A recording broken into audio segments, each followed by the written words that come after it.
আজকে আমি class 3 model activity টাস্কের পার্ট 7 গণিতের যে কোশ্চেনটা আছে সেটা আমি সমাধান করে দেখাবো। দেখেন, প্রথমে আছে কোশ্চেন, নিচের প্রশ্নগুলির উত্তর লেখো। 1 নম্বর আছে বহুমুখী উত্তরধ্বনি প্রশ্ন। বাক্যের কতে 28কে যদি পা দিয়ে গুণ করি তাহলে এককের ঘরের অঙ্কটি কত হবে? অপশান দেওয়া আছে 4টে, তাহলে আমাকে গুণ করে দেখে নিতে হবে। 28কে যদি পা দিয়ে গুণ করি তাহলে হবে 0 হলো হাতে থেকে 4, 140। এবার 140টাকে সাজিয়ে লিখতে হবে। আমরা জানি তো একক, দশক, শতক। কী করে সাজাবো? 0টা এককের নিচে, দশকের নিচে 4, শতকের নিচে 1। তাহলে এককের ঘরে কী আছে? 0 আছে। তাহলে কোন অপশানটা উত্তর হবে? অপশান ডিটাই সঠিক উত্তর হবে। অপশান ডি সঠিক উত্তর। ক নম্বর আছে 55কে যদি পাহাড়ে ভাগ করি তাহলে তো আমরা জানি 55কে যদি পাহাড়ে ভাগ করা হয় তাহলে 11 হবে, কিন্তু এই নিচের অপশানে আবার 11 দেওয়া নেই। নিচের অপশানে 11 দেওয়া নেই, অন্য কিছু দেওয়া আছে। 11 হবে এটা, তাই 11 দেওয়া নেই। এই নিচের অপশানে অপশানটাতে দেখো, এই নিচের অপশানগুলোর মধ্যে আমাকে 11 কোনটাতে হয়েছে সেটা দেখতে হবে। 33-এর সঙ্গে যদি আমি 3 যোগ করি তাহলে তো 36 হয়ে যাচ্ছে, এটা হবে না। 33 থেকে 3 বাদ দিলে 30 হয়, এটাও হবে না। 33কে যদি 3 দিয়ে গুণ করি তাহলে কী হবে? 99 হয়ে যাবে। আর 33কে যদি 3 দিয়ে ভাগ করি এটাই ঠিক হচ্ছে। 33কে 3 দিয়ে যদি ভাগ করা হয় তাহলে 11 হবে, এটাই সঠিক উত্তর হবে। গ নম্বর আছে এই এই চিত্রটাতে সরলরেখা অংশ কটা আছে তাই বলছি। এটাতে 6টি হবে, এখানে একটা, এখানে একটা, এখানে একটা, এখানে একটা, আর এই একটা, আর এই একটা, দুটো, 6টা। তাহলে অপশান এটা হবে সঠিক উত্তর। ঘ নম্বর আছে 19কে যদি 3 দিয়ে ভাগ করি ভাগটিতে ভাজক হলো কি? এবার আমাদের জানা আছে যে আমরা যে জিনিসটাকে ভাগ করি সেটা হচ্ছে ভাজ্য, আর যা দিয়ে ভাগ করি সেটা হচ্ছে ভাজক। তাহলে আমরা কী দিয়ে ভাগ করছি? 19কে ভাগ করছি 3 দিয়ে, তাহলে 3টা হবে ভাজক। ভাগ করার দরকারই নেই এটাতে। 2 নম্বরে সত্য মিথ্যা দেওয়া আছে। ক নম্বর আছে 6কে যদি 4 দিয়ে গুণ করি আচ্ছা সমান 8-এর সঙ্গে 18-এর সঙ্গে 6 যোগ করা কি সমান হবে? 6কে 4 দিয়ে গুণ করলে হবে 24, আর এর সঙ্গে এটা যোগ করলে হবে 24। তাহলে এটা ঠিকই আছে, এটা ট্রু হবে, ঠিক। তোমার সত্যও লিখতে পারো তোমরা।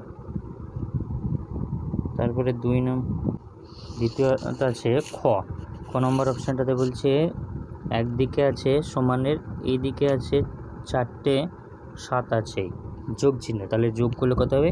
4 7 28, আর ওইদিকে আছে এই পক্ষেটাতে আছে 7কে যদি 4 দিয়ে ভাগ করি তাহলে কি এই দুটো সমান হবে? 7কে যদি 4 দিয়ে ভাগ করি তা কত হবে দেখে নিতে হবে।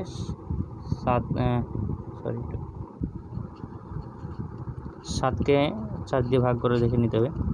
4 একে 4, 3 ভাগশেষ থাকছে, এত হবে না। আর যদি দশমিকও দিই তাহলে দশমিকে আসবে 1 দশমিক, মানে 1 প্রায় 2-এর মতো, তাহলে তো কম হয়েছে, এটা ভুল হবে। তাহলে এটা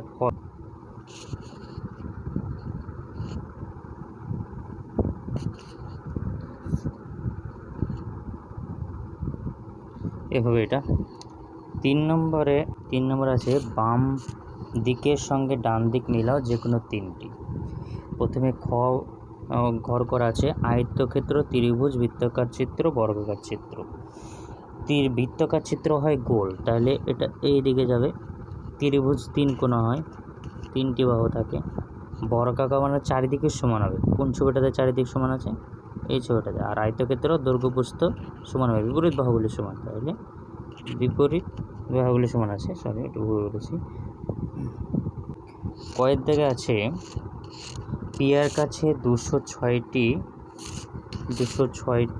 স্ট্যাম্প আছে। খাতা 2টি পাতায় সমানভাবে ভাগ করে লাগাবে, তাই প্রতি পাতায় কটি স্ট্যাম্প লাগবে? কি করতে হবে? 2টি পাতাতে মোট আছে 206টি স্ট্যাম্প, তাহলে একটি পাতায়, প্রতি পাতায় মানে একটা পাতাতে চাইছে আর কি, তার জন্য ভাগ করতে হবে। তাহলে ওই 206কে 2 দিয়ে ভাগ।